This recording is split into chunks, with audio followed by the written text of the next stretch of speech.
Hi, welcome to Mark's English Academy, the place to learn English fast. In this series, I'm going to teach you English pronunciation. But I have some good news for you and some bad news.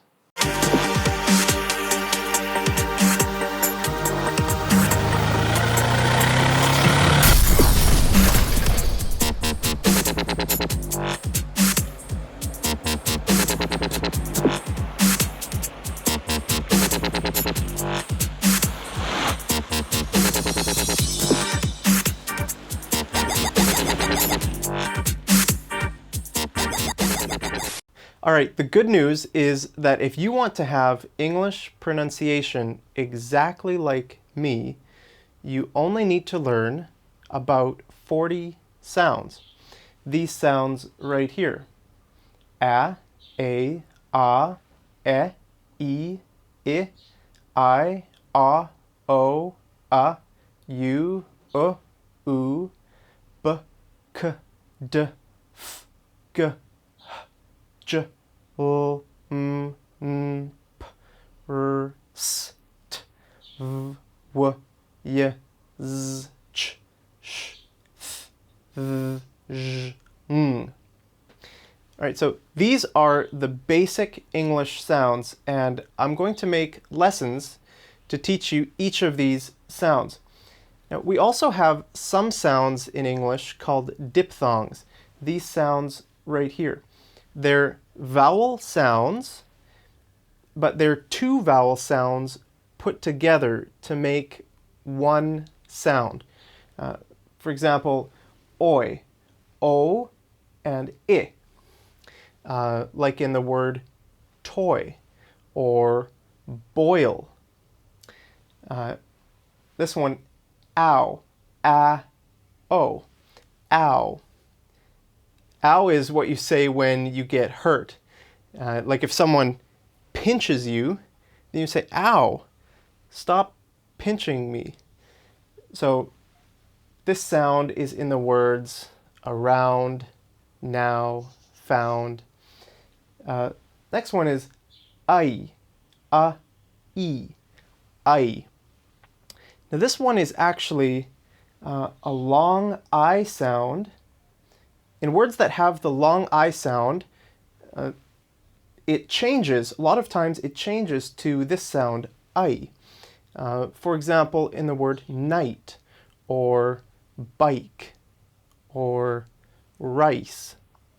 Right? So it is a long I sound, but if it's followed by the t, or k, or f, or p, or s, then it changes to I. Right? Like in the word right, or life, or rice. It's not life or rice. It's rice, life. Now, some people do say life or rice. Those people live in the southern part of the United States. But most people in the US and Canada would use this sound instead of the long I sound. So they would say bike, night, fight, rice, life. Right? The next sound here is ow. A-oo, ow. Now, this is a very Canadian sound. When people think of Canadian accents, they think of this sound, ow. For example, in the word out or about. Canadians get made fun of a lot for our accents. Americans don't use this sound. Americans say ow. So they would say out or about. But we say out and about. Right? So another thing I want to tell you is that sometimes a sound can change a little bit depending on the sounds that come after it. For example, Look at these three words here. They all have the long A sound. A. Mate, male, mare. Can you hear any difference in the A sound? Mate, male, mare. 8, air. A, air. I hope you can hear a little bit of a difference. The reason is that to make the long A sound, we need to move our lips apart. A, A. Now if we say mate, mate, the T sound, it allows us to keep our lips open. T, 8. But the R sound is made at the front of the mouth. R, R. So the A has to move from A to the R. Air, air.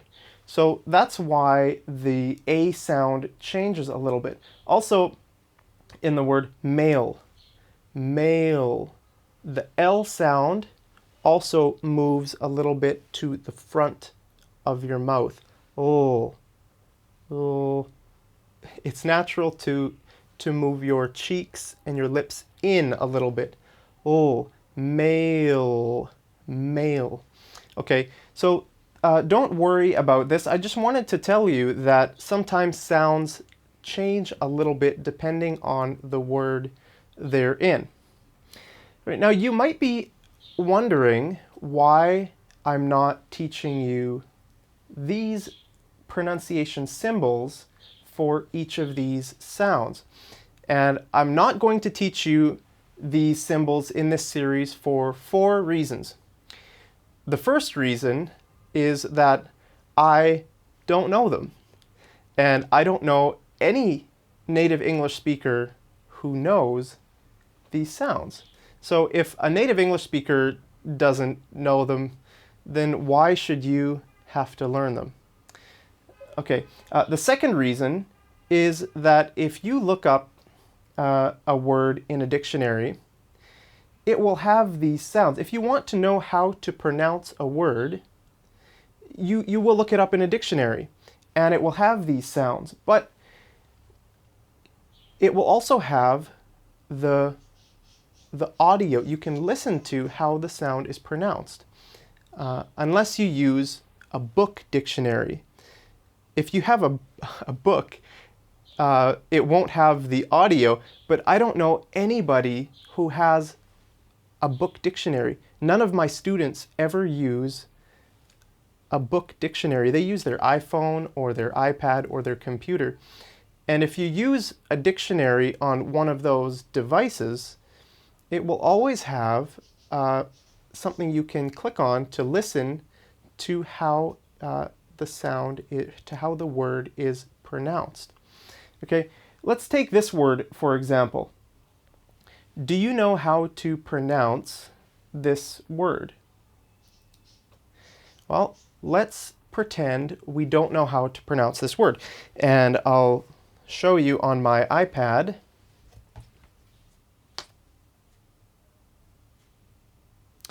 Okay, here's the word. Let's see how it sounds. Colonel, colonel, colonel, colonel. Colonel, colonel, colonel. That's strange. English is so messed up. There's no R. It's not colonel. You'd think it would be pronounced colonel, but it's not. It's colonel. A colonel is a military officer, like a commander in the military. They're called a colonel. Okay, the third reason why I don't want to teach you these symbols is because these symbols are written a little bit differently between American and British English, and I don't like that. I'll show you another app that I have on my on my iPad here.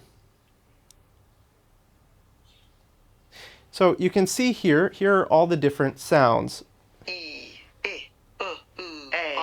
Here are all the symbols.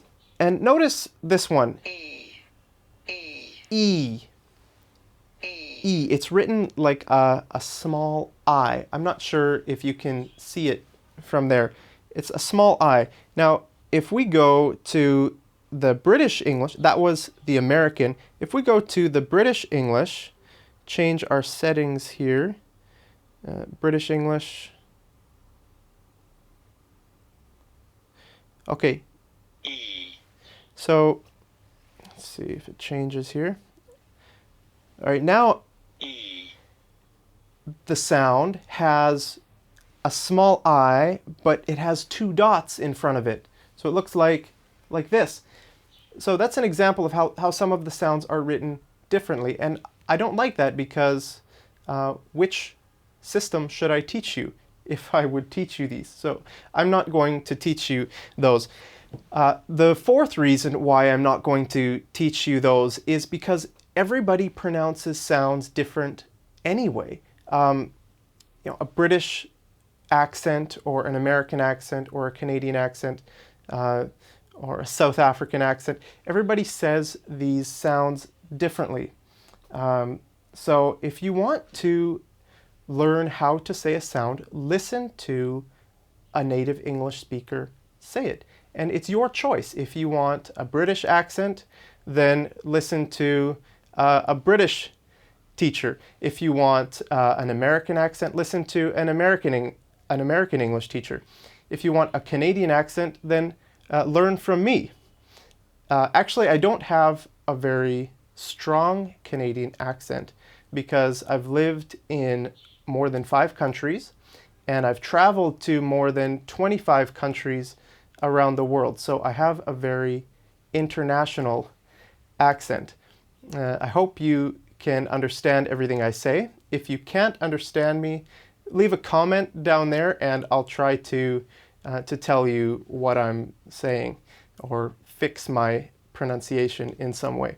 But anyway, those are the sounds I want to teach you in this series, and I look forward to it. So the good news is that you only need to learn about 40 sounds. That's it. Okay, next I'm going to give you the bad news. But first, it's sponsor time. This lesson is brought to you by nobody.